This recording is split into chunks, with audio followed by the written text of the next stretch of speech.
እንግዲህ እንደሰማችሁት ዛሬ በጣም ለማመን የሚከብድ ነገር ነውና አርቲስት ነጻነት ወርቅነህ በህፃን አዋቂው ትልቅ ትንሹ ሰው ሁሉ የሚባልበት ሰው ሁሉ ላይ ልብ ውስጥ የገባ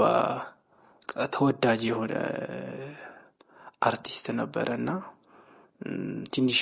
ለማመን በሚከብድ ሁኔታ በስራ ላይ ያለ የዕለት ተዕለት ተግባሩን እየተገበረ ያለ ድንገት ከዚህ ዓለም ድካም አረፈ ሲባል ትንሽ ይከብዳልና እስካሁን ድረስ ራሱ እኔ አላመንኩም።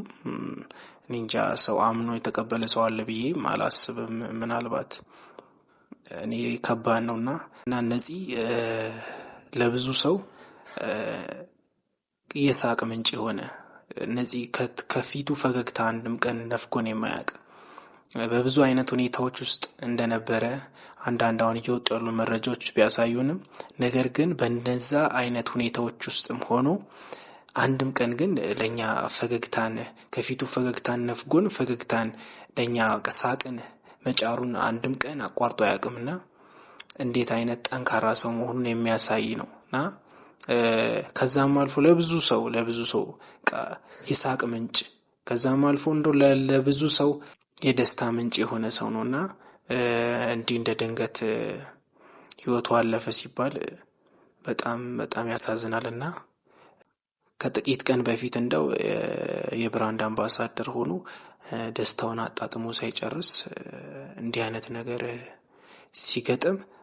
በጣም ከባድ ነው፣ ይከብዳል፣ ልብን ይሰብራልና እንደው ሰሞኑን ራሱ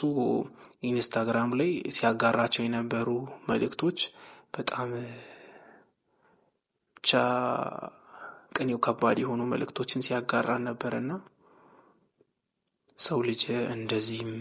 ያልፋል የሚያስብል ነገር ማለት በቃ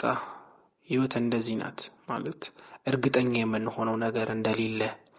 የሚያሳየን ነው። የነፂ ህልፈት ልብን ይሰብራል እና እስካሁንም እኔ በበኩሌ በጭራሽ አላመንኩም። የነፂን ህልፈት ለማመን ይከብዳልና ያው ህይወት አንዳንዴ እንደዚህ ናትና በቃ ሮጦ ያልጠገመን ሰው አንዳንዴ ትወስዳለች። ገና ከዚህ በኋላ ብዙ ስራ ይሰራል በብዙ ነገር ከሱ ገና ከዚህ በኋላ በብዙ ነገር ፈገግታችን ሳቃችን ወዳችን እስኪያመን እንስቃለን ብለን እየጠበቅን አንዳንዴ የፈጣሪ ነገር እንደዚህ ባጭሩ ይወስደዋልና ይሄ ነገር እኔ ዛሬ ሁላችንንም ልብ ሰብሯልና የነፂን የተለያዩ ሾርት ቪዲዮዎችን እዚህ ቻናሌ ላይ ለቅ ነበርና ከዚህ በፊት በጣም ስለምወደው እና የለቀኳቸው የተለያዩ አይነት ሾርት ቪዲዮዎች አሉና እዚህ ቻናሌ ላይ ምናልባት ለትውስታ እንደው አሁን ያያዩዋቸው ራሱ በጣም ከዚህ በኋላ ከባድ ነው ነበረ የመባል አይነት ሁኔታ ላይ ሰው ልጅ ሲሆን ይከብዳል፣ ያማል እና እስካሁን ማመን አልቻልኩም። ይከብዳል በጣም ብቻ ለቤተሰቦቹ ለመላው ወዳጅ ዘመዶቹ ሁሉ መጽናናት ይሁን ማለት እፈልጋለሁ።